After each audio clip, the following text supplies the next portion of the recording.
तो ये जो प्रेम भक्ति चंद्रिका है, ये सुंदर ग्रंथ है जो नरोत्तम दास ठाकुर ने निरूपित किया।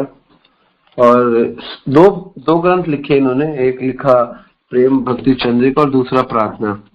प्रार्थना बेसिकली सुंदर सुंदर भजन है जो लिखे। दो ग्रंथ ही उनके महत्वपूर्ण ग्रंथ उन्होंने जिसको लिखा, और ये दो ग्रंथों में ही सारा सार है।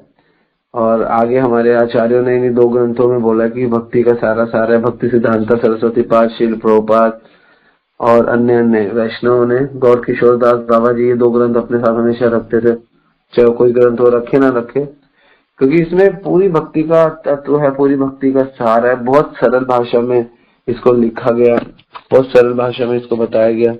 इस विषम कलयुग में इस सरल माध्यम है भगवान को प्राप्त करने का, भगवान के प्रति अपनी भावनाओं को। कुल मिला के 130 के 25-30 के करीब इसमें प्यार है, तो उनमें से आज हम लेंगे 109 नंबर प्यार है, बहुत सुंदर प्यार है, इसको भी हम पढ़ेंगे।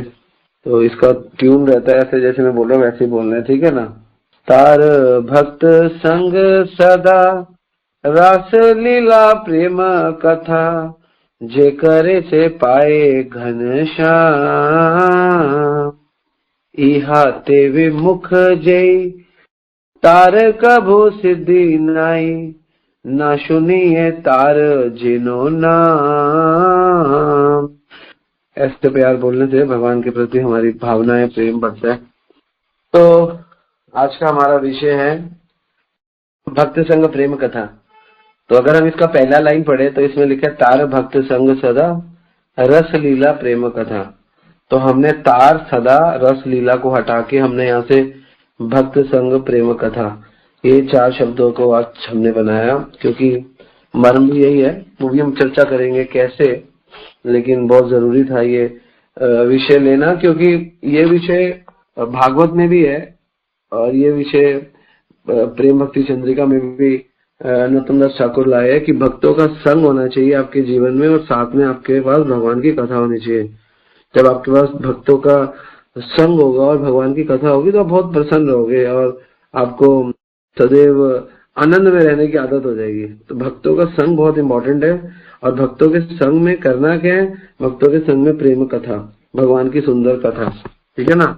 यहाँ बेसिकली वर्णन है भगवान के गुण का, भगवान की लीलाओं का, श्रवण और कीर्तन की महिमा का, गुणगान का। तो श्रवण कीर्तन, क्योंकि कथा में होता क्या है एक्चुअली, कथा क्या है? कथा में आप श्रवण कर रहे हो और मैं बोल रहा हूँ, है ना, उसके बाद फिर हम कीर्तन भी करते हैं।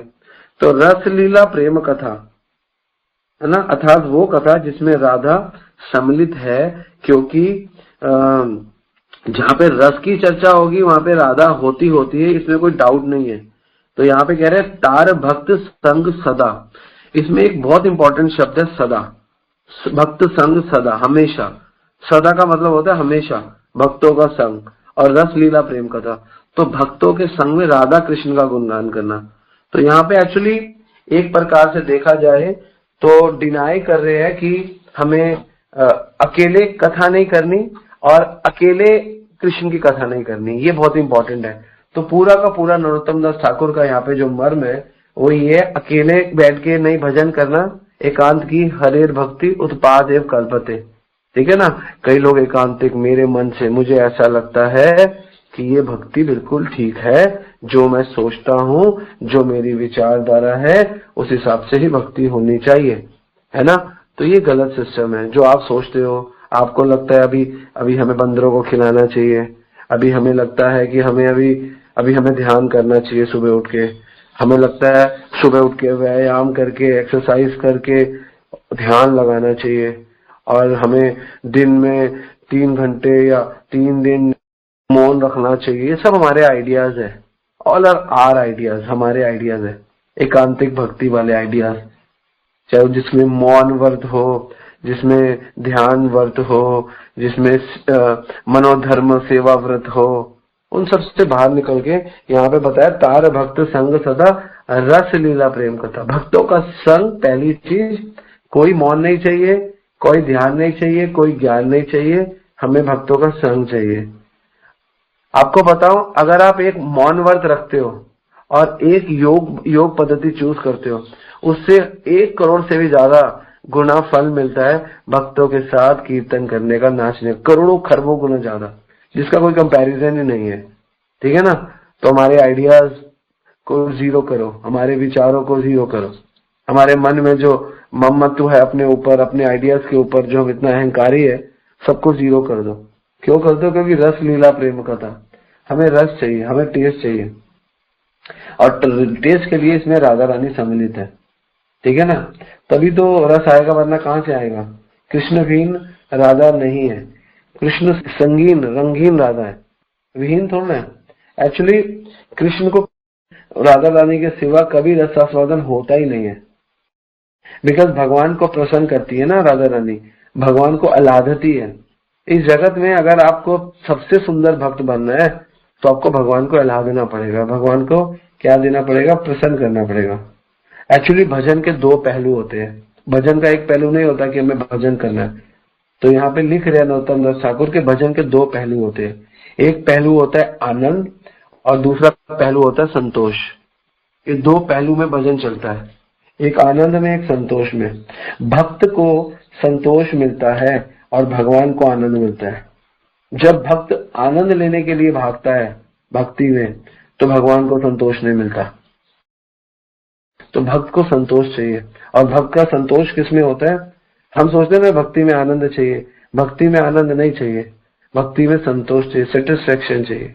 और आगे बताते हैं यहाँ पे नरोत्तम दास ठाकुर, तभी तो कह रहा हूँ ये ग्रंथ बहुत बहुत डीप ग्रंथ है, इनमें आपको तत्व से भक्ति मिलेगी। भक्ति में भगवान को आनंद देने का प्रयास करना चाहिए, भगवान को आनंद, क्योंकि भक्त को जो संतोष मिलता है, भगवान को जो आनंद मिलता है।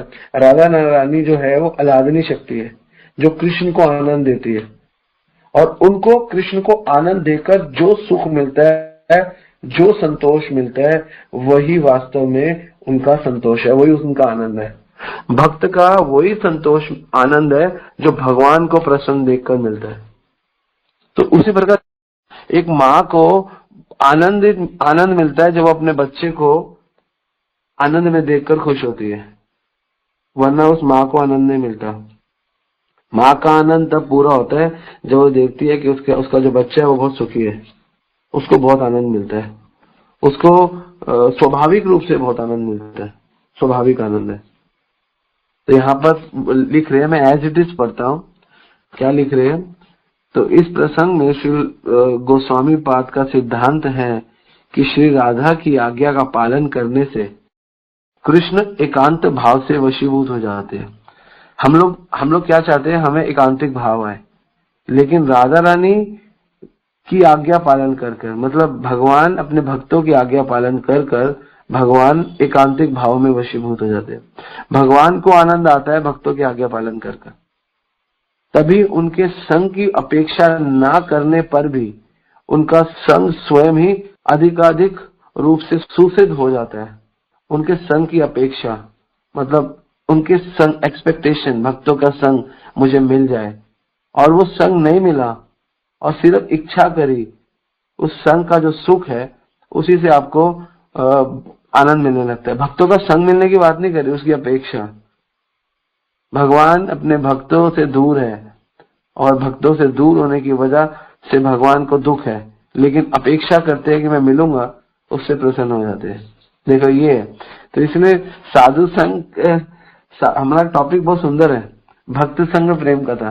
तो भक्तों के संग की अपेक्षा करना, भक्तों का संग नहीं भी है तो भी बहुत ही आनंद है। और ये प्रेम कथा, जैसे हम लोग यहाँ पे रोज ये कथा करते हैं, गीता की, भागवत की, प्रेम कथा है, लेकिन हम संग नहीं कर पा रहे एक दूसरे का, हम सिर्फ बात कानों से सुन पा रहे, तो इसी से भी आनंद है।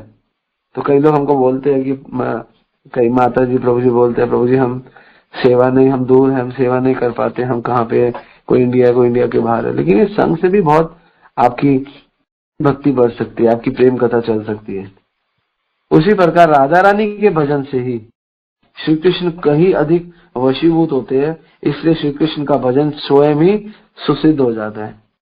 राधा रानी जैसे भगवान की प्रति सेवा करती है, भक्त जैसे सेवा करता है, तो भगवान सेवा के प्रति भक्त के वशीभूत हो जाते हैं। एक्चुअली भक्ति के जो 2 पहलू हैं, ये बड़ी इंपॉर्टेंट है, एक आनंद और एक संतोष। प्रॉब्लम क्या है इस पहलुओं में? प्रॉब्लम ये है कि आपको चूज क्या करना है, ये आपका प्रगति डिसाइड करेगी। भक्ति में आनंद चूज करोगे और भगवान के आनंद की चिंता नहीं होगी तो आप पूरा जो नेक्टर है भगवान से प्राप्त नहीं कर पाओगे। जितने सहजिया है ना वो क्यों भगवान से नेक्टर प्राप्त नहीं कर पाते? क्योंकि वो सेवा नहीं करते।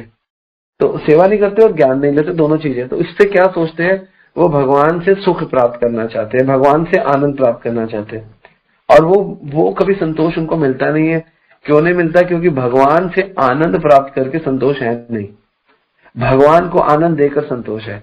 ये मेन जो क्रेडेंशियल है भक्ति का वो ये है, हम लोग भगवान से आनंद प्राप्त करना चाहते हैं। इसलिए लोग कहते हैं प्रभु हम इतने साल हो गए भक्ति करते हुए अभी तक आनंद नहीं आया। क्योंकि आप आनंद के पीछे भाग रहे हो, है ना? तो आपको आनंद के पीछे भागना नहीं चाहिए। आपको आनंद आएगा नहीं आनंद के पीछे भाग के, तो करे क्या? तो ये हमें प्रेम भक्ति चंद्रिका सिखाती है कि भगवान को आनंद देने के लिए कार्य करो, तो आपको जो संतोष मिलेगा ना, वो संतोष जो है ना, वो जो सुख है जो संतोष देकर आपको प्राप्त होगा, वो आपका आनंद है। आपका संतोष प्लस आनंद है। भगवान आपको दो चीज देते हैं। भगवान संतोष नहीं लेते क्योंकि भगवान सेटिस्फाइड है, कंप्लीटली सेटिस्फाइड है। भगवान को संतोष की आवश्यकता नहीं है, लेकिन हाँ भगवान प्रेम के भूखे हैं। तभी सुंदर पुस्तिका लिखी है गौर गोविंद महाराज ने, प्रेम भिखारी। भगवान प्रेम के भिखारी है, भगवान को प्रेम चाहिए। और हम लोग जब अपने आनंद से बाहर निकाल के, अपने सुख से बाहर निकल के भगवान के सुख के लिए सोचते हैं, उसमें चाहे हमको दुख आता है, वो दुख हमारा संतोष है, वो दुख हमारा सुख है। तो इसलिए चाहे वीरा हो, चाहे मिलन की कथाएं हो, कोई भी कथाएं हो, गोपियों से वीरा की कथाएं हुई, मिलन की कथाएं हुई, तो इसमें जो प्रेम के परम सार, जो महाभाव जिसकी हम बात करते हैं, उसका चरम विकास, मोहन, मोदन, मादन जो भी है, इसका जो अनंत विलास है, उसकी शुरुआत श्रवण और कीर्तन से है। मतलब भक्ति के महाभाव की, मोदन, मादन और ये मोहन, ये सब महाभाव के जो नाम है, इनमें अलग अलग सिचुएशन में अलग अलग कंडीशनिंग भक्त के साथ होती है। उनका जो शुरुआत है वो श्रवण और कीर्तन से होती है, और श्रवण कीर्तन के परम आस्वादन से वो स्वतः होते रहते हैं।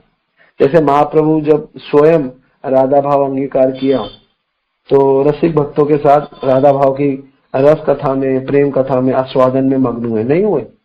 भगवान क्यों मग्न हुए? भगवान क्योंकि भगवान को उसमें रस निकल रहा है, ठीक है ना? तो इसलिए भागवतम आप देखोगे तो भागवतम में कपिल देव होती अपनी माता को 3:25 में बोलते हैं, सताम प्रसंगा मम वीर्य संविद। सताम प्रसंगा, सताम का मतलब होता है भक्तों का संग, मम वीर्य संविदो, भक्तों का संग करने से मम वीर्य संविदो। चर्चा, संविद मतलब चर्चा, भक्तों का संग करके भगवान की चर्चा। भवंती हतकर्ण रसायन कथा, उससे होगा क्या? जब भक्तों का संग होगा और मम वीर्य संविदा, और चर्चा होगी भगवान की, तो क्या होगा? भवंती हतकर्ण रसायन कथा। हमारा हृदय और कान में जब ये कथाएं जाएंगी तो होगा क्या? तत्जोषणात् आशु अपवर्गवत्मनि, होगा क्या? इससे क्या होगा? हमारा अपवर्ग होगा, हम ऊपर चले जाएंगे। श्रद्धा रति भक्ति अनुक्रमशित, तो भक्तों का संग, जो हम आज का टॉपिक है, क्या है? भक्त संग प्रेम कथा। तो वही यहाँ पे बोल रहे हैं कि संविद चर्चा, भगवान की चर्चा मतलब कथा, और सताम प्रसंगा, और उन भक्तों का संग और भगवान की कथा। आपको केवल दो चीजें चाहिए भक्ति के लिए। भक्ति के लिए हम बोलते हैं भगवान का नाम चाहिए और ये चीजें चाहिए, ये सब चीजें चाहिए, लेकिन ये चीजें भी प्राप्त हो जाएंगी, लेकिन आपको दो चीजों में हमेशा फोकस रहना है भगवान की। और दो चीजें क्या है? पहली चीज है भगवान की, सबसे इंपॉर्टेंट चीज है, आपको भक्तों का संग होना बहुत जरूरी, बहुत बहुत बहुत जरूरी है। अगर आपकी लाइफ में भक्तों का संग नहीं है तो आपकी सारी प्रगति रुक जाएगी। और भक्तों का संग है और भक्तों के संग में रह के आपके पास भगवान की कथाएं नहीं है और अपनी कथाएं हैं, तो भी आपकी भक्ति रुकेगी या स्लो हो जाएगी। भगवान की कथाएं होनी चाहिए। और क्या होता है जब हम वो क्या श्लोक है भगवत गीता का, 10.8 या 9 है ना, हाँ, मच्चित मदगत प्राणा बोधयंत परस्पर कथयंत माम नित्य तुषंति च रमंति च।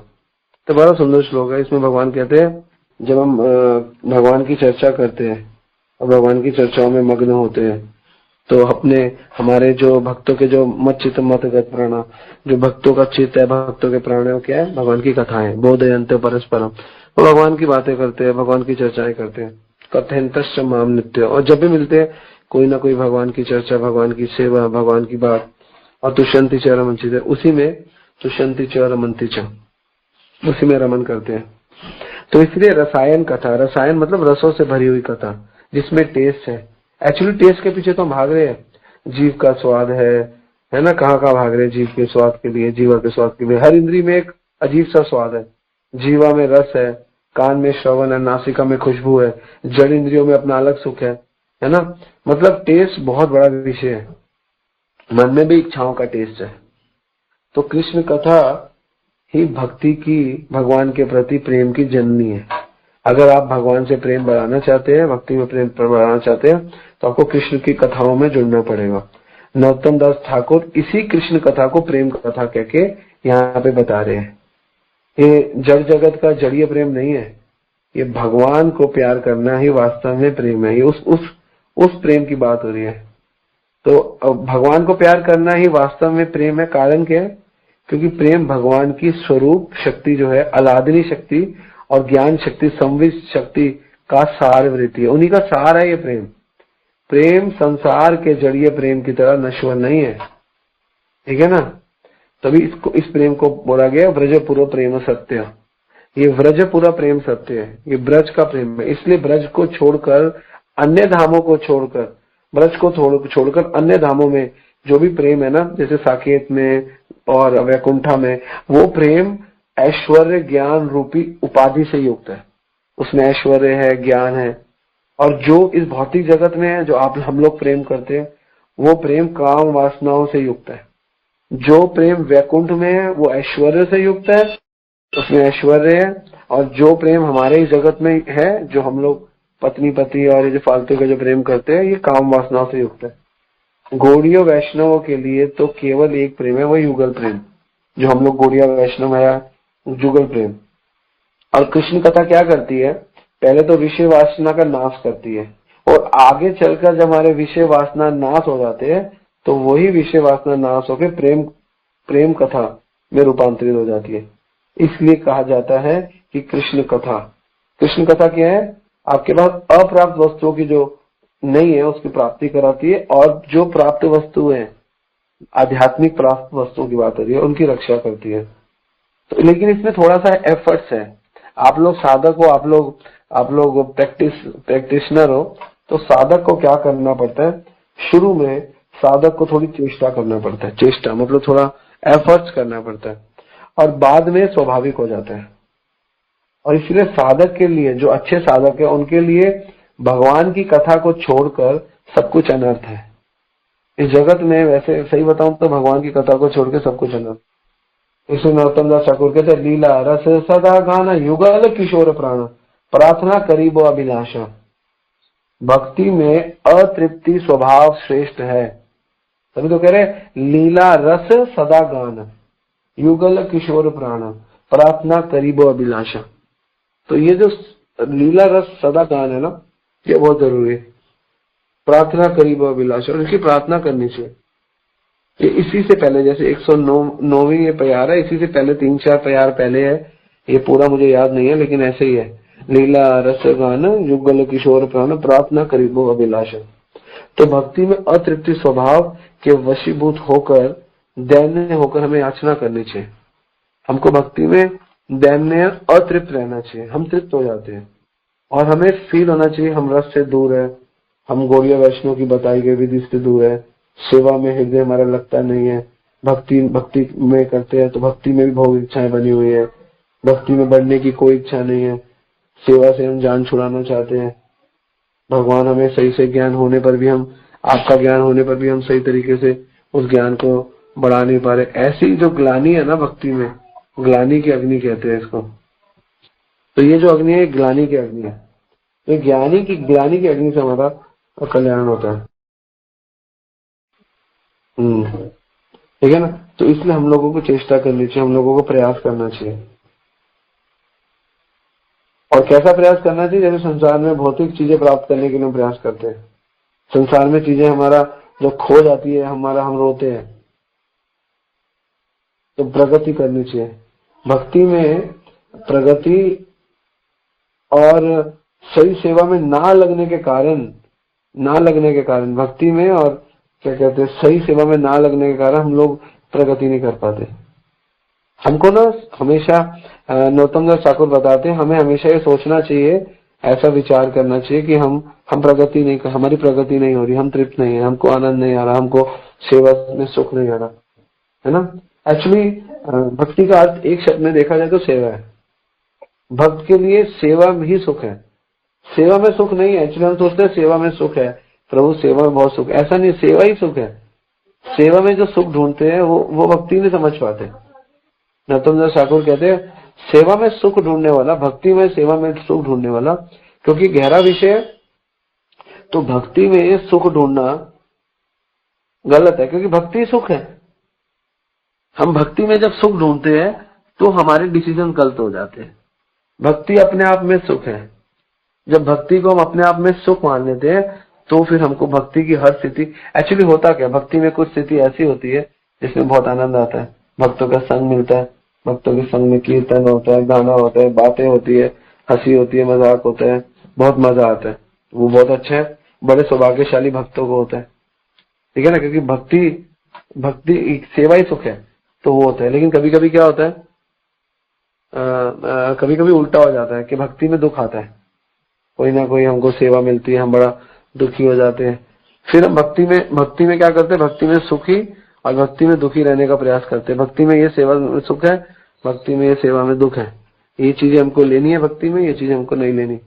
एक्चुअली भक्ति की सेवा में सुख है, भक्ति सेवा ही सुख है। अब ये कौन अच्छी तरीके से समझ सकता है? इसके लिए एक ही चीज चाहिए कि भक्ति को समझने के लिए नरोत्तम दास ठाकुर कहते हैं फिर एक ही चीज चाहिए। आपने भक्ति में सुख को ढूंढा, आपको सुख नहीं मिला तो परेशान हो गए, भक्ति में दुख आप लेना नहीं चाहते, दुख मिल रहे तो परेशान हो रहे हो, तो भक्ति में क्या लेना चाहिए? भक्ति में जो आपको गुरु कह रहे, गुरु की आज्ञा लेनी चाहिए।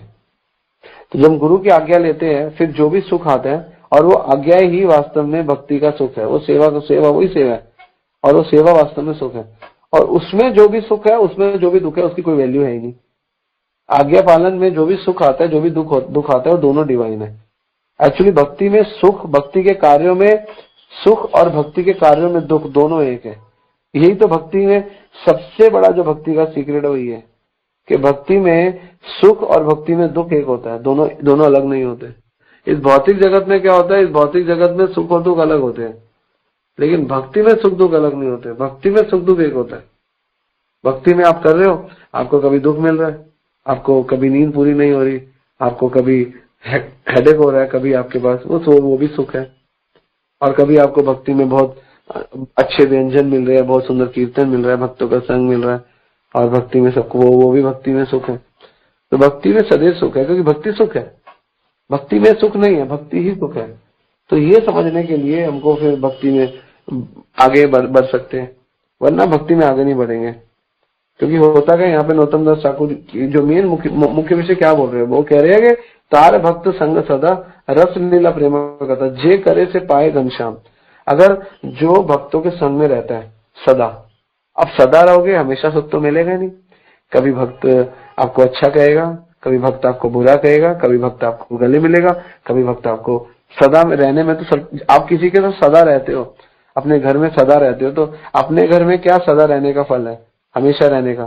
कभी घर में सुख मिलता है, कभी दुख मिलता है, कभी घर में लड़ाई होती है, कभी घर में प्रेम की बातें होती है, तो सदा में तो सब चीज आ गई ना। तो इसलिए भक्ति में सब चीजें होती है, लेकिन वो सब चीजें अच्छी है क्योंकि भक्ति में है। अगर वो भक्ति में नहीं है और संसार में है तो सुख और दुख मिलेगा। लेकिन भक्ति में सुख है, सेवा में सुख है, सेवा एक सुख है। पहली बात तो ये कॉन्सेप्ट है कि सेवा ही सुख है। भक्ति की सेवा आपको मिल गई तो वही सुख है, फिर उसमें सुख दुख नहीं है। उसमें जो दुख आ रहा है उसमें अधिक सुख है। तो नरोत्तम दास ठाकुर कहते हैं भक्ति में सेवा में जो दुख आता है उसमें ज्यादा सुख है, और भक्ति में जो सेवा में सुख आता है वो केवल सुख है।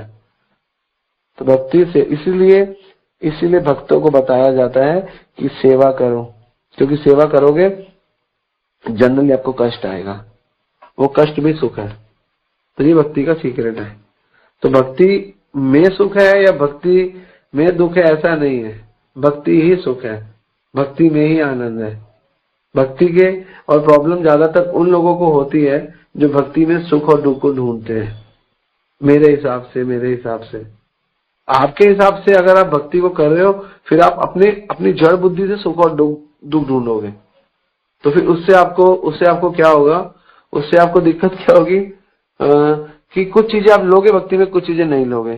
कोई इंस्ट्रक्शन लोगे, कोई इंस्ट्रक्शन नहीं लोगे, क्योंकि कोई इंस्ट्रक्शन आपको दुख देगी और कोई इंस्ट्रक्शन आपको सुख देगी।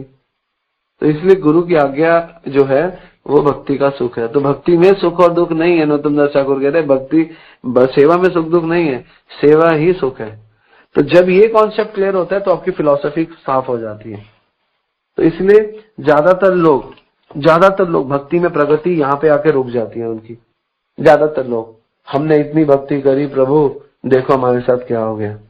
तो आपने भक्ति में सुख को ढूंढा, आपने भक्ति को सुख समझा ही नहीं। आपने सोचा भक्ति में सुख है इसलिए भक्ति कर रहा हूं, उसमें स्वार्थ आ गया आपका। आपको पता नहीं चला, लेकिन सटल रूप से आप स्वार्थी हो, क्योंकि आप भक्ति इसलिए कर रहे हो क्योंकि भक्ति में सुख है, भक्ति में सुख ढूंढ रहे हो। लेकिन आपको ये कॉन्सेप्ट क्लियर नहीं आया कि भक्ति ही सुख है।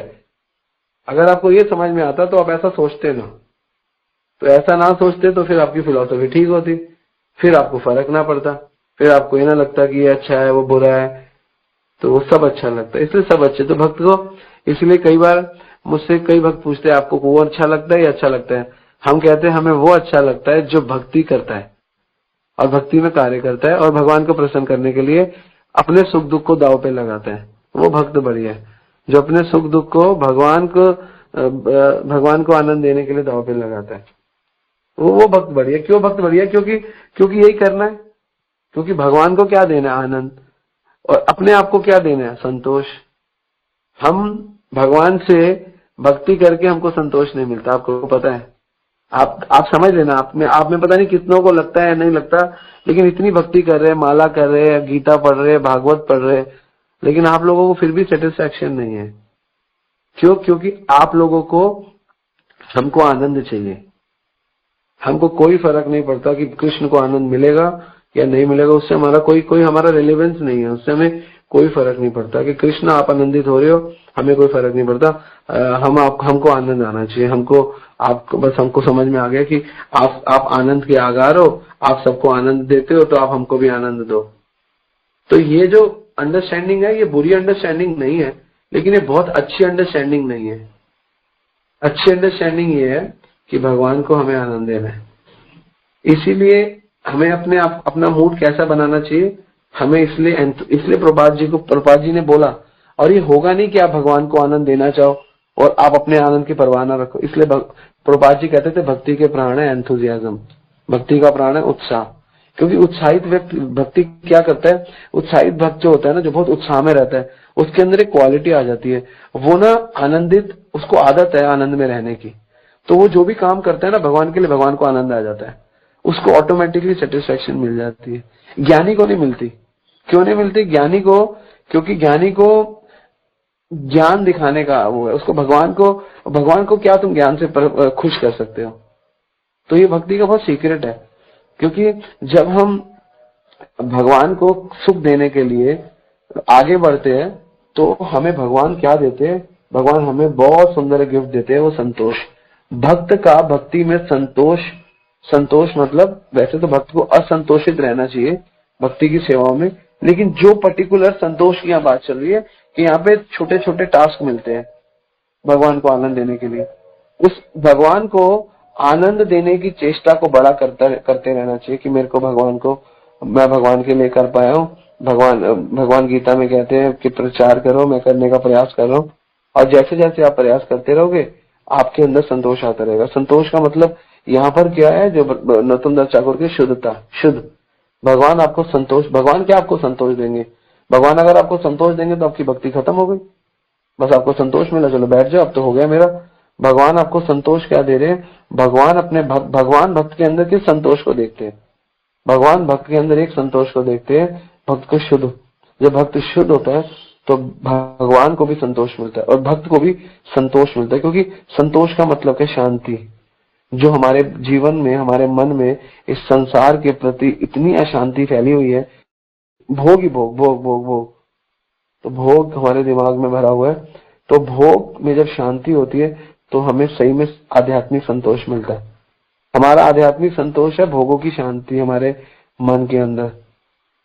हमारे अंदर पता नहीं कितने जन्मों से ये भोग वृत्ति पड़ी हुई है, और उसकी एक्सट्रीमिटी आप लोग जानते हो कि क्या है, मैं बताऊंगा नहीं कि फाइनली भोग कहाँ पे आके समाप्त होता है।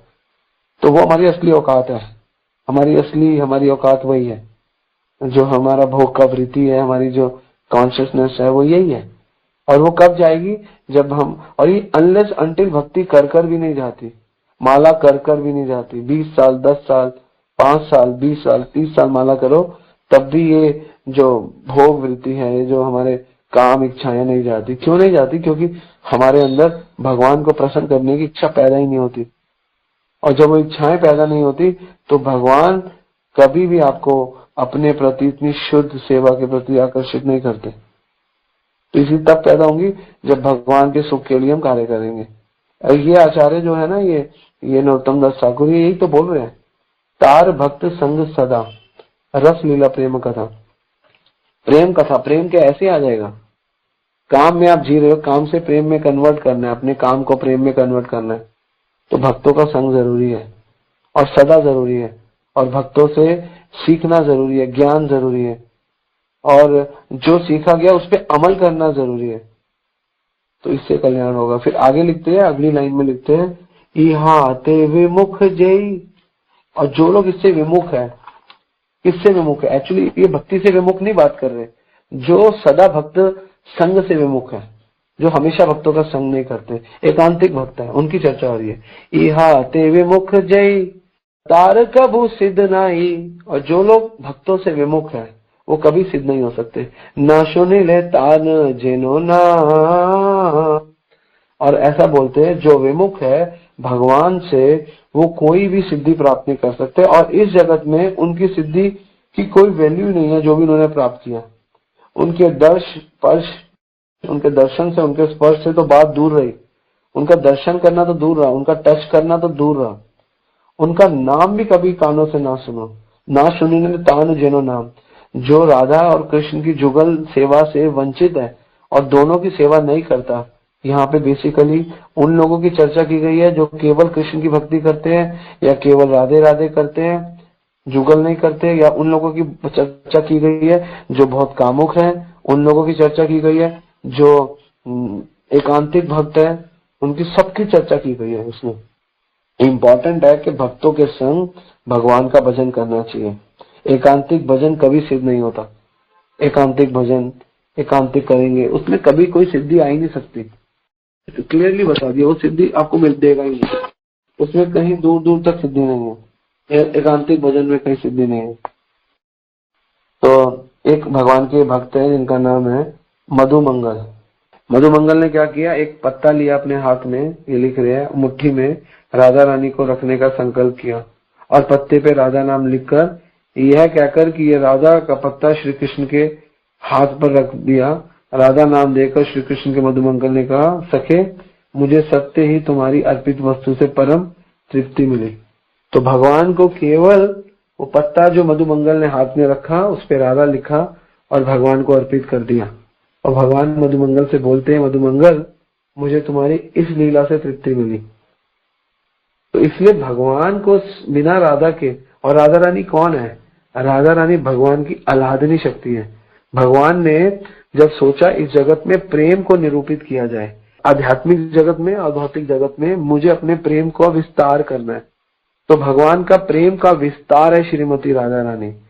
तो भगवान के प्रेम को भगवान के साथ ही पूछना चाहिए। जब ये गोविंद भाष्य लिखा गया, जिसमें बलदेव विद्याभूषण जी ने गोविंद भाष्य लिखा, वो गोविंद भाष्य और किसी ने थोड़ा लिखा जयपुर में गोविंद देव जी टेम्पल पे, वो केवल श्रीमती राधा रानी ने आके लिखा, क्योंकि ये भगवान की प्रेमा शक्ति है, भगवान के प्रेम को बढ़ाती है। तो ये राधा रानी की शक्ति। तो इसलिए एकांतिक भक्ति का कोई फल ही नहीं है। एकांतिक भक्ति तो यूजलेस है। एकांतिक भक्ति तो आपको आपके अंदर कपट लाएगी, आपको कभी भगवान के प्रति वो भाव पैदा ही नहीं करने देगी। इसलिए राधा कृष्ण की जुगल भक्ति करना ही फेवरेबल है और उसी की प्रेरणा है यहाँ पे, वही हमको करना चाहिए। इसलिए बोला गया वृंदावन जार धाम। इसलिए वृंदावन में जो व्रज की भक्ति है, ब्रज भक्ति है, ब्रज पूरे प्रेम धन सत्य, वही सत्य है। और इसीलिए हम लोगों को अगर उस प्रेम धन को प्राप्त करना है तो हमें ऑनेस्टली बताऊं, बहुत जन्म अगर आप भक्ति कर भी लोगे और बहुत जन्म आप माला भी कर लोगे तो आपकी सुकृतियां तो बनेंगी कुछ जन्मों में। अगर आपको बहुत तेजी से बढ़ना है तो आप भगवान के लिए कुछ ऐसा कार्य करो जो बहुत विचित्र हो। किसी भी आप कंपनी में रहो, आप अगर उस कंपनी के लिए कुछ डिफरेंट करते हो, अलग करते हो ना, तो कंपनी का मालिक बड़ा खुश होता है। लेकिन कंपनी के फेवर के लिए, ऐसा ना कंपनी का नाश हो जाए, कंपनी की रेवेन्यू जनरेट हो, कंपनी मजबूत हो। तो इसलिए राधा रानी एक ही काम करती है, भगवान के लिए विचित्र कार्य करती है। प्रभुपाद जी ने राधा रानी का आश्रय लेके विचित्र कार्य किया। विचित्र जो मतलब डिफरेंट है, जिसमें और विचित्र कार्य करने के लिए आपको चाहिए क्या? विचित्र कार्य करने के लिए आपके अंदर एक क्वालिटी होनी चाहिए, आपको भगवान के सुख की चिंता होनी चाहिए। इस जगत में वो भक्त सबसे जल्दी प्रगति करेगा जिसको भगवान की चिंता है, भगवान के सेवा की चिंता है। इसलिए भगवान की चिंता करो। आप कहोगे भगवान को चिंता की क्या जरूरत है? बिल्कुल, भगवान भक्त से चिंता की अपेक्षा रखते हैं। लिखा हुआ है यहाँ पे कि मेरे बारे, जब आप किसी की चिंता करते हो ना, आप उसके लिए सोचते हो, 2 मिनट फालतू देते हो उसको।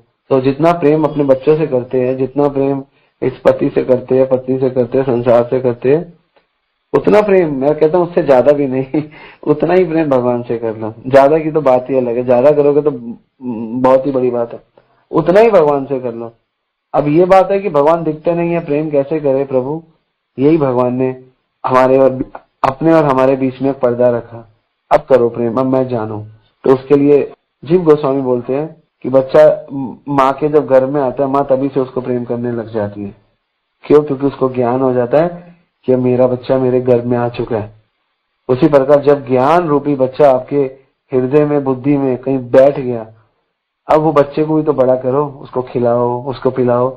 और माँ अगर ये निर्णय ले ले, अब मैं 9 महीने, अब मेरा 9 महीने बच्चा घर में है, मैं खाऊंगी नहीं, पीऊंगी नहीं, अब माँ को उसकी रक्षा करनी पड़ती है। उसकी रक्षा के लिए माँ क्या क्या करती है, क्या क्या करती है? पहले जैसे कोई स्त्री प्रेग्नेंट होती है तो पहले 3 महीने उसको बताया जाता है कि ज्यादा उछले कूदे ना, क्योंकि उछलने कूदने से बच्चा गिर सकता है, हील ना पहने, प्रिकॉशन लिए जाते हैं। तो ऐसे ही भक्ति में जब आपके अंदर, आपके हृदय में, आपके मन में, आपके ज्ञान रूपी भगवान बैठ गया कि कृष्ण ही कृष्णस्तु भगवान स्वयं, रोज गीता सुन रहे हो, रोज सब कुछ कर रहे हो, तो सावधानी, नियम फॉलो करने चाहिए। वो ज्ञान है जो वो स्त्री 3 महीने तक, तो पहले भक्ति के 3 महीने, मतलब आप 30 साल कह लो या 3 जन्म कह लो या 3 साल ही कह लो या 3 महीने ही कह लो, आपके ऊपर डिपेंड करता है आप कितने इंटेंसिफाइड हो उस ज्ञान को लेकर, उस नियम को लेकर। तो वैसे जीना है। फिर उसके बाद 3 महीने के बाद स्त्री मैनेज हो जाती है। अब बच्चा गिरता नहीं है, अब स्त्री थोड़ा बहुत हिल डुल लेती है। तो सिमिलरली भक्ति में जब आप परिपक्व हो जाते हो, ठीक है ना, तो आप छोटी मोटी चीजों से आपको फर्क नहीं पड़ता। लेकिन पहले 3 महीने तक रिस्क है। तो जब 3 महीने हो जाते हैं स्त्री को, फिर वो थोड़ा हिल डुल लेती है। हिल डुलने का मतलब है वो फिर थोड़ा बाहर घूम लेती है, उसको फर्क नहीं पड़ता। अगर 19-20 अगर झटका लग जाता है तो भी बच्चा सेफ रहता है, क्योंकि बच्चा बड़ा हो जाता है। तो उसी प्रकार जब भक्ति में हम आगे बढ़ते हैं, नियम फॉलो करते हैं, तो कुछ लोग हमको भटकाते हैं, लेकिन हम मैच्योर हो चुके होते हैं, हमको फर्क नहीं पड़ता। फिर एंड में जाके फिर कुछ बढ़ने लगते हैं, सेवाएं करने लगते हैं। फिर एंड में जाके जब बिल्कुल आखिरी स्त्री का 9वां महीना होता है, फिर एंड में जाके भगवान को पता है आपको अपने धाम लेकर जाना है, आपको सेवा में शुद्ध करना है। फिर भगवान बड़े बड़े टेस्ट लेते हैं, जैसे प्रभुपाद जी को हार्ट अटैक देना, रिस्क देना। तो उस स्थिति में आगे फिर ऐसा किया जाता है।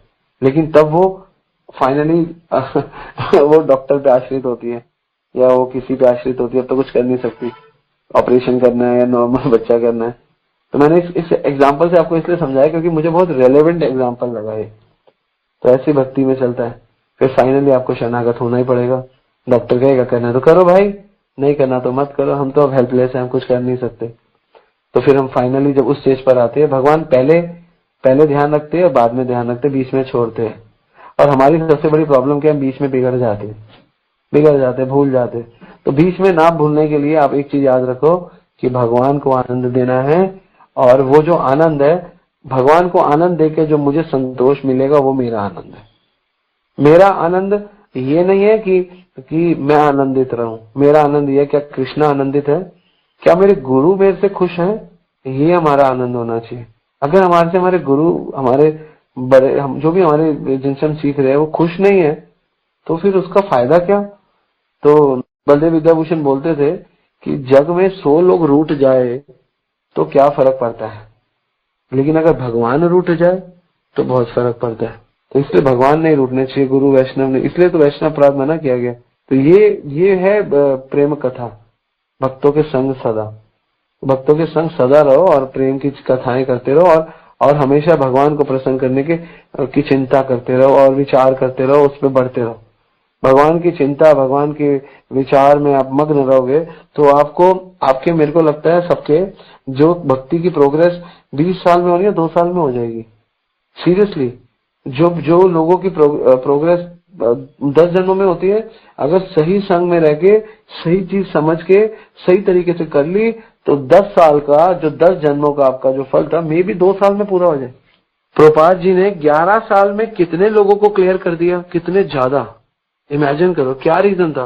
प्रभुपाद जी ने फटाफट सही से चीजें बताई, फटाफट सही से चीजें इम्प्लीमेंट करने के लिए बोला, फटाफट सबको इतना सेवा में इन्वॉल्व कर दिया, उनके पास फालतू समय नहीं रह गया फालतू कार्य करने के लिए, इसलिए उनकी प्रगति हो गई और सारे गुरु बन गए। ये तरीका है। आई थिंक समय हो गया, इसको वाइंड अप करते हैं। हरे कृष्णा, दंडवत प्रणाम। और कृष्ण श्रील प्रभुपाद, और कृष्ण गुरु महाराज, हरि बोल। तो ये चैट में क्वेश्चन है, हरे कृष्णा प्रभु जी, दंडवत प्रणाम। कृष्ण की प्रसन्नता के लिए क्या करें? कृष्ण प्रसन्न होते हैं, वैसे तो सबसे ज्यादा कृष्ण प्रसन्न होते हैं कि आप प्रचार करो, ये बहुत सुंदर काम है जो आप कर सकते हो। और कृष्ण प्रसन्न होते हैं आप अपने गुरु की आज्ञा मानो, और कृष्ण प्रसन्न होते हैं जो उन्होंने शास्त्र दिए उन पे विश्वास करते हुए।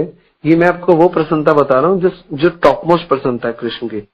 वैसे कृष्ण तो पत्ता भोग लगाने पर भी खुश होते हैं, कृष्ण तो भक्तों का संग करने पर भी खुश होते हैं, कृष्ण तो हरिनाम लेने पर भी खुश होते हैं। कृष्ण तो भगवान के लिए या आध्यात्मिक उन्नति करने के लिए कोई भी कार्य करो जिससे आप अपने आप को पहचान लो, अपनी रियल आइडेंटिटी, अपनी रियल एजुकेशन समझ पाओ।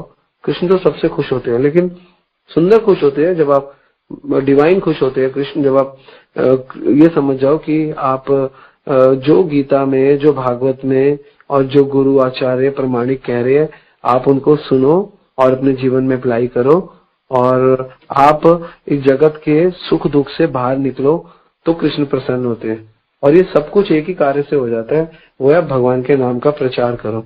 भगवान के नाम का प्रचार करने का, भगवान का प्रचार करने का सबसे पहला फायदा ये है कि आप शुद्ध होते हो, और दूसरा फायदा ये है कि भगवान प्रसन्न होते हैं। तो जब आप शुद्ध होते हो और भगवान प्रसन्न होते हैं, इससे बड़ा कोई कार्य नहीं है। तो आप ऐसा कर सकते हो। बाकी जो भी एक्टिविटी है आपकी स्पिरिचुअल एक्टिविटी, आप कुछ भी करो भगवान प्रसन्न होते हैं। प्रगति तो होती है, किसी ना किसी कार्य से प्रगति तो होती है, तो कुछ ना कुछ करते रहना चाहिए। ठीक है, हरे कृष्णा। प्रभु जी, आज का लेसन तो अच्छे से समझ आया प्रभु जी। कल जो आप शाम को फेसबुक पे ले रहे थे क्लास में, थोड़ा बहुत सुना, फिर चार्ज खत्म हुई तो सुनने का, तो प्रभु जी वो क्लास का थोड़ा सार बता देंगे आप? कौन सा रात का? उसका सार ये था कि आप थोड़ा सा अपने आप को पहचानो, और अपने आप को पहचानना है तो ये रियल एजुकेशन है। और जो रियल एजुकेशन है उसका सार ये है कि आप इस जगत में क्या कमा रहे हो आप जानो। अब धन के पीछे भागते भागते आपका निधन ना हो जाए, तो ऐसा धन कमाने का कोई फायदा नहीं है जो आपको निधन तक लेके जाता है। असली एजुकेशन, असली ज्ञान वो है कि ऐसा धन कमाओ जो आपको निधन से पार ले जाए। आध्यात्मिक धन कमाना चाहिए, ये सार था। ठीक है, हरे कृष्ण। हरे कृष्णा प्रभु जी, दंडवत प्रणाम। हाँ, दंडवत प्रणाम प्रभु। प्रभु जी, अपन राधा जी को भगवान श्री कृष्ण का इस प्रभु स्वरूप समझे क्या? हाँ, उनका स्वरूप समझो, उनका शक्ति स्वरूप है। राधा पूर्ण शक्ति, कृष्ण पूर्ण शक्तिमान, दो वस्तु भेद नहीं शास्त्र प्रमाण। आप में और आपकी शक्ति में क्या भेद है? कोई फर्क है? आप किसी को थप्पड़ मारते हो तो वो आपकी शक्ति के द्वारा मारा जाता है, आप कोई वजन उठाते हो तो आपकी शक्ति के द्वारा उठाया जाता है। तो भगवान की शक्ति है राधा रानी, तो क्या फर्क है? कोई फर्क नहीं है। शक्तिमान को अलग तो कर नहीं सकते। जो लोग राधा कृष्ण को अलग करते हैं वो वास्तव में क्या करते हैं, शक्ति को शक्तिमान से अलग करते हैं। तो ऐसा तो पॉसिबल हो नहीं सकता ना, ये तो गलत है। ठीक है, हरे कृष्ण। हरे कृष्णा प्रभु जी, धन्यवाद, प्रणाम। मेरा प्रश्न ये था प्रभु जी कि जैसे हम भक्ति कर रहे हैं, हम किसी को नुकसान नहीं पहुंचा रहे, किसी को कष्ट भी नहीं दे रहे, यहाँ तक कि मतलब किसी की रुकावट नहीं बन रहे हैं, और फिर भी कोई जो अपना परिवार के लोग हो या मान लो फ्रेंड्स हो, तो वो जैसे हमारी भक्ति से खुश नहीं हो और वो हमसे बोलना तक बंद कर दे, तो इसमें क्या हमारा पाप, हमसे कोई पाप या गलती तो नहीं हो रही है ना? कोई गलती नहीं हो रही, लेकिन उनके साथ प्रेम बनाओ, उनके साथ धीरे धीरे व्यवहार बनाओ। गलती क्या है? गलती कोई नहीं है। हमसे लोग इसलिए दुखी नहीं होते। ज्यादातर लोग सोचते हैं कि हमसे लोग दुखी है कि हम भक्ति कर रहे हैं और भगवान को मान रहे, लोग हमसे दुखी है। लोग उससे दुखी नहीं है। लोग दुखी है जब हम भक्ति करते हैं तो हम अपने आप को सुपीरियर समझते हैं, और जब हम कुछ ऐसे एक्शंस करते हैं जिनसे उनको लगता है कि वो इग्नोर किए जा रहे हैं तो उनको दुख होता है। तो भक्ति करो, बिल्कुल वैसे के वैसे रहो जैसे पहले थे, और बल्कि उनके प्रति और अच्छी प्रेम निकालो, तो उनको लगेगा यार ये तो बहुत अच्छा बंदा है, पहले तो कम प्रेम करता था, अभी तो बहुत प्रेम करता है, इसका मतलब ये कुछ अच्छी चीज कर रहा है, तो वो आपको चूज कर लेंगे। तो भक्ति करके ज्यादातर भक्तों में ये भावना पैदा हो जाती है कि हम सुपीरियर हो गए। बल्कि एक अच्छे भक्त को ये भावना आनी चाहिए कि मैं कितना गिरा हुआ हूँ, इतनी लेट मुझे भक्ति मिली है ना। तो उसके अंदर ये भावना आनी चाहिए, और उसके अंदर ये भावना आनी चाहिए कि भगवान की भक्ति करने से मेरे अंदर ये अवगुण निकल रहे हैं, मुझे सब अच्छे क्यों लग रहे हैं, मुझे वो व्यक्ति भी अच्छा क्यों लग रहा है, मुझे वो व्यक्ति में इतने गुण कैसे दिख रहे हैं। उसमें कोई बात नहीं, अगर वो शराब भी पीता है तो कोई बात नहीं, लेकिन वो बातें कितनी अच्छी करता है ना। कोई बात नहीं, वो भक्त में ये कमी है, लेकिन कोई, तो ये भक्ति ना, आपको भक्ति सही तरीके से करोगे तो आपके अंदर गुण पैदा होंगे। और जो लोग भक्ति गलत तरीके से करते हैं ना, उनके अंदर गुण नहीं अवगुण पैदा होते हैं। वो माता पिता को भी छोड़ देते हैं, वो घर भी छोड़ देते हैं, और वो धन के पीछे और ज्यादा ललायित हो जाते हैं। तो वो भक्ति सही तरीके से नहीं करते, क्योंकि उनकी विधि गलत है ना। वो कहते हैं कि मैं भक्ति कर रहा हूँ तो ये मेरी बीवी मेरे लिए बाधक है, मैं बीवी को छोड़ दूंगा, मेरी माता पिता मेरे लिए बाधक है, मैं उसको छोड़ दूंगा। वो लोग भक्ति को समझते नहीं है, ठीक है ना। वो ऐसा एटीट्यूड दिखाते हैं कि लोग उनसे परेशान हो जाते हैं। तो भक्ति करने से आप सब में, कहते हैं सर्वेन सुखिनो भवन्तु, आप सबको सुख देने की इच्छा आएगी आपके अंदर। आपके अंदर ये भावना नहीं आएगी कि वो कितना अच्छा है, वो कितना गंदा है, वो कितना वैसा है। आप ऐसा सोचोगे नहीं। आप सबके लिए सर्वेन सुखिनो भवन्तु, आप सबके लिए अच्छा सोचोगे, सबके लिए अच्छा करोगे, ये स्वाभाविक हो जाएगा। ये भक्ति का गुण है एक्चुअली।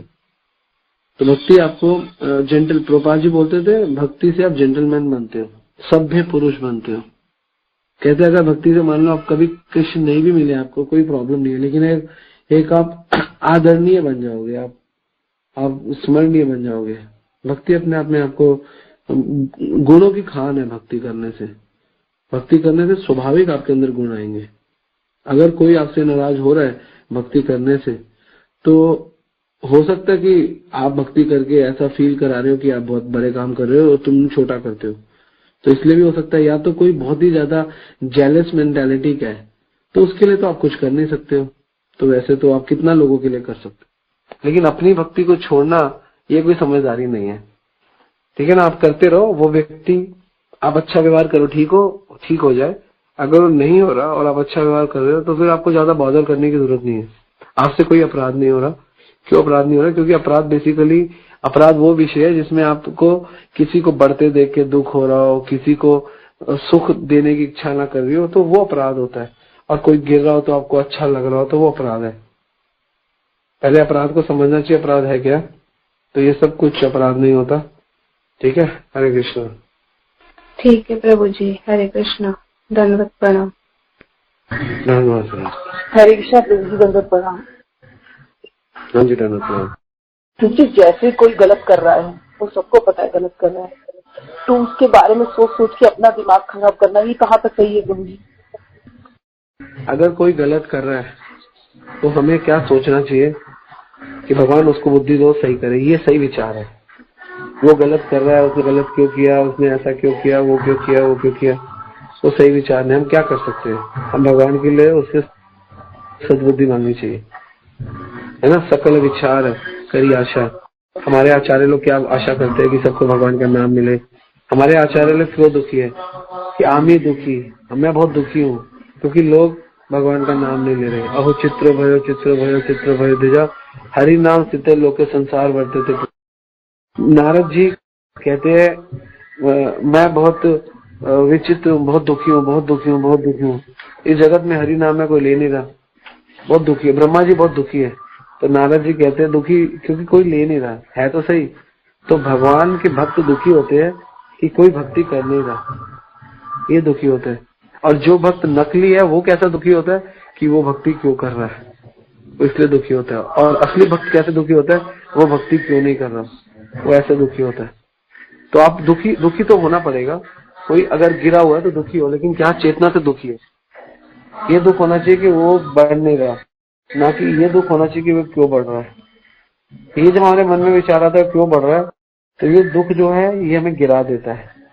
लेकिन जब हमारे मन में ये विचार आता है वो क्यों नहीं बढ़ रहा, भगवान उसको इतना अच्छा भक्त है क्यों नहीं बढ़ रहा, उसको बुद्धि दो, तो हम बढ़ जाते हैं।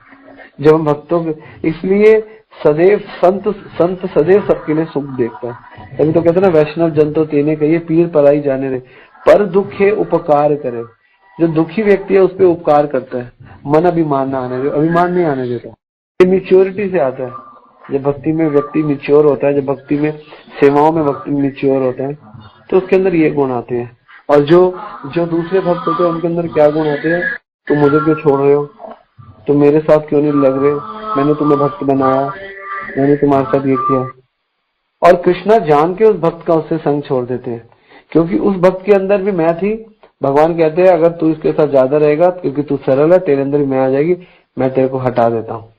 तो इस बार कई बार 10-10 साल की संग भगवान तोड़वा देते हैं। क्यों तोड़वा देते हैं? अगर भक्त के अंदर अच्छी इंटेंसिफिकेशन होती है, इंटेंसिफाइड होता है, तो भगवान छुड़ा देते हैं। इसलिए शुद्ध भक्त होता है, वो इच्छा करता है ना कि प्रभु ऐसा होना चाहिए, तो वैसा भगवान को करना पड़ता है, भगवान कर देते हैं। प्रभुपाद जी ने इच्छा की कि मैं चाहता हूँ कि अपने गुरु की आज्ञा, थोड़े कष्ट जरूर दिए। और कष्ट भगवान क्यों देते हैं, वो भी भगवान की अभी इसके विचार कच्चे पक्के है, सिर्फ ऊपर से बोल रहा है। अभी कष्ट देने पर क्या विचार बदलता है? जब भगवान देखते कष्ट देने पर भी विचार नहीं बदल रहा, कष्ट देने पर भी कहते नहीं यही मेरी विचारधारा है, भगवान कहते हैं ये तो बहुत पवित्र हो गया, चेक कर लिया मैंने इसको। भगवान कहते हैं मैंने प्रैक्टिकली चेक कर लिया। तो फिर जब भगवान प्रैक्टिकली चेक कर लेते हैं, फिर भगवान उसके हिसाब से चलते हैं। तो वो सुंदर भजन में कहते तो है कि कैसे वो लिखते हैं ना, वो रस खान छछिया भर छाछ पे नाच नचाया। गोपियों के एक गिलास छाछ पे भगवान नाच रहे हैं। भगवान तो पूरी जगत को दूध देने वाले गाय, और एक गिलास छाछ के लिए भगवान को पीड़ा हो रही है, मुझे चाहिए, और नाच रहे हैं और कह रही है गोपियां नाचो तब छाछ देंगे। तो क्यों? क्योंकि भगवान को सुख है उसमें, गोपियों को सुख है, दोनों को सुख है। तो भगवान जब सुख में ना, जब दोनों जगह सुख होता है ना, प्लस प्लस प्लस होता है, प्लस माइनस माइनस होता है, माइनस प्लस माइनस होता है। एक भी जगह माइनस हो तो एंड रिजल्ट माइनस आता है। अगर सामने वाला आपको दुख दे रहा है, आप सुखी हो और आपका सुख श्रेष्ठ है ना, तो आप उसको जीत लोगे। तो ये भावना रखनी चाहिए। सामने वाला आपको कितना भी कष्ट दे रहा है, कोई भी कष्ट दे रहा है, लेकिन आप उसके लिए सुखी सोचो, तो फिर आपका कल्याण होगा। तो आप अच्छे भक्त होगे, आपके विचार बड़े होंगे, आपकी साधना बड़ी होगी, आप बड़े भक्त बनोगे। और एक भक्त आपके पीछे ही पड़ गया, गिराने में लग गया, तो क्या कर सकते, छोड़ दो। परिस्थितियां क्या होती है? एक परिस्थिति होती है जिसमें आपको कुछ करना पड़ेगा, एक परिस्थिति होती है जिसमें आपको विपरीत करना पड़ेगा, और एक परिस्थिति होती है जिसमें आपको छोड़ना पड़ेगा। तो भक्त को क्या करना चाहिए? एक परिस्थिति को लेना ही नहीं चाहिए जिसमें विपरीत करना परिस्थिति ना ले। दो परिस्थिति में जीवन जिए। पहली परिस्थिति अच्छा करो, दूसरी परिस्थिति जो बुरा कर रहा है उसके लिए बुरा मत करो, उसको छोड़ दो, उसको उसके हाल पे छोड़ दो, बस। बुरा उसके लिए भी मत करो। भक्त कभी किसी के लिए बुरा नहीं करता। भक्त का बुरा यही है किसी के लिए कि भक्त उसको छोड़ देता है, तो वास्तव में उसका बुरा हो जाता है। भक्त या तो अच्छा करता है या छोड़ देता है। जो सीखना चाहता है उसको सिखाता है, जो नहीं सीखना चाहता उसके लिए कभी बुरा नहीं चाहता, उसको उसके हाल पे छोड़ देता है। क्योंकि उसको उसके हाल पे छोड़ दिया और उसका हाल ही बेहाल है, तो उसका बुरा ऑटोमेटिकली हो ही गया। इसलिए आप उसके लिए अच्छा सोचो, और दूसरा उसको उसके हाल पे छोड़ दो। आप उसके लिए बुरा मत करो। क्योंकि आपने उसके लिए बुरा कर ही दिया, उसको उसके हाल पे छोड़ दिया। एक बड़ा भक्त अगर छोटे भक्त को उसके हाल पे छोड़ दे तो उससे बुरा उसके लिए कुछ है ही नहीं। इसलिए अपनी डोरी, जो कठपुतली होती है ना, उसको अपनी डोरी हमेशा उसको देनी चाहिए, तभी वो चलती है। कठपुतली की अपनी कोई शक्ति नहीं है।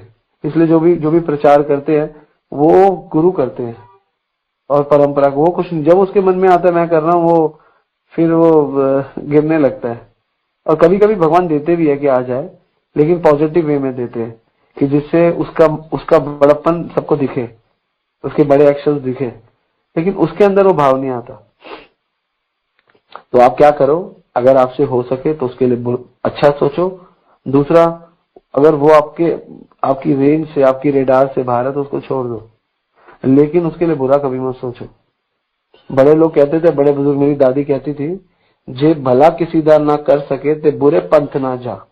मेरी झाई थी, हमारी झाई जी कहते थे, तो बोलती थी जब भला किसी दा ना कर सके तो बुरे पंथ ना जा। इसको पंजाबी में बोला गया है, तो इसका हिंदी का मतलब है, अगर किसी का भला नहीं कर सकते तो बुरा मत करो, छोड़ दो उसको। कोशिश करो भला करो, लेकिन भला नहीं कर सकते तो छोड़ दो, बस। तीसरा स्टेप मत लो। तीसरा स्टेप असुरों के लिए है जो बुरा करते हैं। 2 स्टेप में अपना जीवन जियो, तीसरे स्टेप में नहीं। ठीक है। हरे कृष्णा। हरे कृष्ण प्रभु जी, धन्यवाद, प्रणाम। हाँ, धन्यवाद, प्रणाम। प्रभु जी, अगर कोई इंसान हमारे पीछे भी पड़ जाए और मतलब उसको सारी चीजें हम अच्छे से करके देना, फिर भी वो हमारे पीछे पड़ा ही हुआ है, और जो हमसे जुड़े लोग हैं उनको वो गलत बोलकर आप शब्द बोले, तो मतलब जैसे कि मुझे तो बहुत बुरा लगता है कि हम ये अपने कर्म गलत नहीं कर रहा है, जो भी बोल रहा है तो उसे नहीं करना चाहिए। तो और ना ही वो समझता, उसको पता है मैं गलत कर रहा हूँ, फिर भी वो नहीं समझता कि मैं ये किसी को क्या बोल रहा हूँ, और अपने कर्मों को हम गंदा कर रहे हैं। तो उसके लिए क्या करना चाहिए? हम तो बेहद सोचे प्रभु जी, हम कुछ नहीं कर सकते उस टाइम पे, और जो इंसान बोल रहा है वो तो अपने ही चलाता है, अपने ही सब कुछ करता है, तो उस टाइम पे हमें क्या करना चाहिए? हम तो प्रभु से प्रे ही करते हैं बस। हमें प्रे करता रहना चाहिए, और किसी को समझाने के लिए मैंने हमेशा बोलता हूँ 2 काम करने चाहिए। पहले आप किसी को समझाओ मत, पहले उसको समझो, फिर उससे संबंध बनाओ। उसको समझो और समझ लो कि वो व्यक्ति तो ऐसा ही है, कि वो व्यक्ति तो सुधरने वाला है नहीं। ठीक है ना, हमने माइंड बना लिया। और दूसरा, उसके साथ हमें संबंध बनाना है, क्योंकि हमारा संबंध है, हम तोड़ तो सकते नहीं है ना। तो उसके साथ संबंध बनाते हो और अपने कर्मों का फल मानते हुए अपना जीवन यापन करना चाहिए, सबसे बढ़िया। और ये सहनशीलता जो नहीं है हमारे अंदर, ये गीता भागवत पढ़ के आएगी, कुछ समय में सब ठीक हो जाएगा। जितना सहनशील हम होते रहेंगे उतनी चीजें फेवरेबल हो जाएगी। टॉलरेंस, जो मैंने कल बताया था टॉपिक, जितना हम टॉलरेट करेंगे उतना हमारे अंदर गुण विकसित होंगे, और जब हमारे अंदर गुण विकसित होंगे, आपको पता है बैरा जो होता है ना, जिसके कान नहीं होते, उसके आगे जितनी मर्जी तेज म्यूजिक बजाओ उसको कोई फर्क नहीं पड़ता। क्यों? क्योंकि उसके पास कान ही नहीं है, उसको सुनने की शक्ति नहीं है। सुनने की शक्ति जिसमें, उसके आगे तेज बजाओगे उसके कान में दर्द होगा। तो इसीलिए सहनशीलता बिल्कुल ऐसे ही है।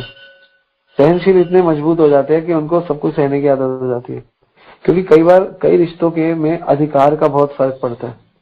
रिश्तों में हर संबंध के ऊपर रिश्ते की गहराई पे बहुत फर्क पड़ता है। अगर हमारा पति हमारे लिए बहुत कष्टप्रदाय है तो हमको रहना पड़ेगा।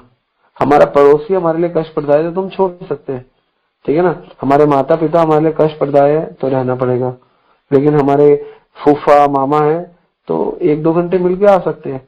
तो क्या क्या संबंध है ना, उस संबंध की गहराई बहुत इंपॉर्टेंट है।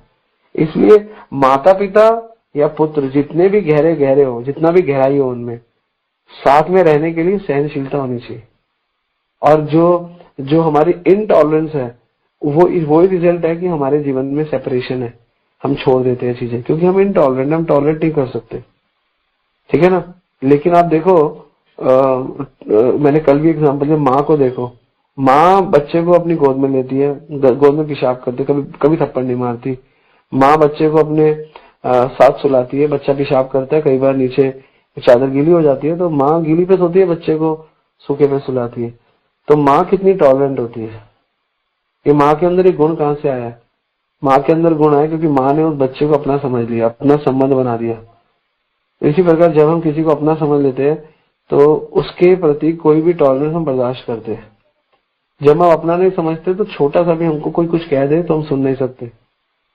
इसलिए जब मैं अभी ये 7th कैंटो पढ़ रहा था भागवत का, तो उसमें आगे एक आदर्श परिवार का जो चैप्टर्स है और सिद्ध पुरुष के, उसमें लिखा था कि किसी को पहचानने के लिए बहुत जरूरी है, आप किसी व्यक्ति को जानना चाहते हो तो आप समझ जाओ वो कितना आपको टॉलरेट कर सकता है। आपको वो टॉलरेट नहीं कर पा रहा तो इसका मतलब उसके आपके मन दिखने में ऐसा लग सकता है कि आपके प्रति उसका प्रेम है, लेकिन अंदर से प्रेम है नहीं। टॉलरेंस से पता चलता है कौन किससे कितना प्रेम करता है। अब ये जो आजकल जो इतना डाइवोर्स हो रहा है तो क्या है, क्योंकि कोई पति पत्नी किसी से प्रेम करता नहीं है। जो करते थे पुराने जमाने में वो टॉलरेट करते थे, पत्नी अपने पति को टॉलरेट करती, परिवार को टॉलरेट करती थी। हर कोई अपने से प्रेम करता है, तो इसलिए किसी संबंध को निभाने के लिए, उसमें लंबा चलने के लिए आपके अंदर एक टॉलरेंस शक्ति होनी चाहिए, सहनशीलता, तो संबंध बढ़ता है। और टॉलरेंस को आता क्यों नहीं है? क्योंकि प्रेम नहीं है। और प्रेम क्यों नहीं है? क्योंकि प्रेम जन्म से हमारे अंदर काम ही है, प्रेम है ही कहाँ पे? क्योंकि अध्यात्म नहीं है। अध्यात्म होगा तो प्रेम होगा। रूट कॉज तो अध्यात्म है। स्त्री रिस्पेक्ट नहीं करती पति की, क्यों नहीं करती? क्योंकि उसके अंदर रिस्पेक्ट नहीं है ना। रिस्पेक्ट क्यों नहीं है? क्योंकि अध्यात्म नहीं है। अध्यात्म होता, रिस्पेक्ट पता होती कि पुरुष की क्या स्थिति है तो रिस्पेक्ट करती। तो अब ये जो कथाएं हैं, ये कथाओं के माध्यम से धीरे धीरे प्रगति होगी, सहनशीलता बढ़ेगी। और जब सहनशीलता बड़ी हो जाएगी तो बड़े भक्त हो जाओगे, सब सह जाओगे। और फिर क्या करेंगे? भगवान टेस्ट लेते हैं, ठीक है ना। इसलिए भगवान सबके हृदय में, आपके मेरे सबके हृदय में है भगवान उस व्यक्ति के हृदय में भी है जो इनटॉलरेंट है, जो बहुत गाली देता है, बहुत बोलता है। भगवान कहते हैं सर्वस्य चाहम हृदय सन्निविष्टो, भगवान सबके हृदय में है। अगर हम अपने हृदय के भगवान को प्रसन्न कर लेंगे, उनकी बात मान लेंगे, तो सामने वाले के हृदय के भगवान भी प्रसन्न हो जाएंगे। तो भगवान, देखो भगवान का तत्व तो एक ही है ना, परमात्मा तत्व तो एक ही है ना। कई माताएं कहती है कि हमारे प्रभु कभी ठीक होते हैं, कभी बिगड़ते हैं। तो जब बिगड़ते हैं इसका मतलब हमारी भक्ति बिगड़ रही है, जब ठीक होते हैं तो इसका मतलब हमारी भक्ति ठीक हो रही है। तो जब हम अपने आप को ठीक करेंगे तो हमारा प्रभु भी ठीक हो जाएगा। जब हम अपने आप में थोड़ी गड़बड़ करेंगे तो रिजल्ट आएगा, हमारा प्रभु गलत हो जाएगा, हमारा बच्चा गलत हो जाएगा, हमारा एटमॉस्फेयर गलत होएगा, हमारे विचार गलत होंगे। तो अगर हम अपने आप पे काम करें ना तो भगवान सबके हृदय में है। जब हम अपने आप पे विचार करें ना तो भगवान सबके हृदय में है। भगवान सबको प्रेरित करते हैं।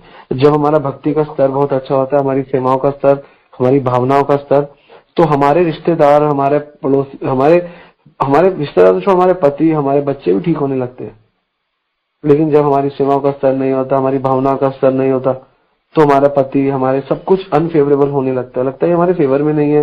अभी तो ये भक्त थे, बातें करते थे, फिर ये कैसे व्यक्ति हो गए, इनमें कौन सी कामुक इच्छाएं आ गई, इनमें कौन से गलत विचार आ गए, इनमें एकदम से पैसे की भूख आ गई। अभी तक तो भक्त थे, तो क्योंकि हमारी विचारधाराएं बदल गई, इस वजह से कृष्णा ने उनको भी बदल दिया। हम दोबारा से ठीक हो जाएंगे, वो कृष्णा उनको भी ठीक कर देंगे, क्योंकि ऐसे ही चलता है। क्योंकि भगवान सबके हृदय में है। तो इसलिए किसी और पे, मैं तो सबको कहता हूँ अपने आप पे काम करो, अपने आप पे काम करो, सारे काम आपके कृष्णा कर देंगे। अपने आप पे काम करो, अपने आप पे काम करो, अपने आप पे काम करो। अब देखो सारे काम जो बिगड़े हुए सारे सुधरने लग जाएंगे। अपने आप पे काम करना चाहिए।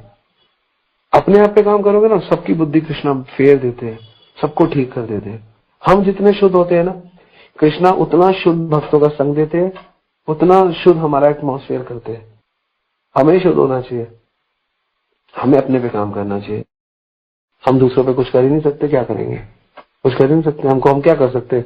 हम सामने वाला गुस्से में, हम क्या करें? उसका गुस्सा कम करके अपने आप में सहनशील बनो और सहो। और क्योंकि every action has a reaction, her action पे आप रिएक्शन करोगे, हम करेंगे। तो बहुत सीक्रेट चीजें हैं एक्चुअली। जब तक हम गुह्यतम ज्ञान की तरफ नहीं भागते, जब तक हम काम नहीं करते, पूरे विश्व को बदलने के लिए हम लगे हुए हैं, अपने आप को बदल ले, विश्व बदल जाएगा। ये सिद्धांत है। हर व्यक्ति अगर ये निर्णय ले ले कि मुझे अपने आप को बदलना है, उसका एटमॉस्फेयर बदलने लग जाएगा, उसके लोग बदलने लग जाएंगे, देखना सब ठीक होने लग जाएगा। अपने आप को बदलना है, ये सिद्धांत है। ठीक है, हरे कृष्णा। हरे कृष्ण प्रभु जी, धन्यवाद प्रणाम। ओके।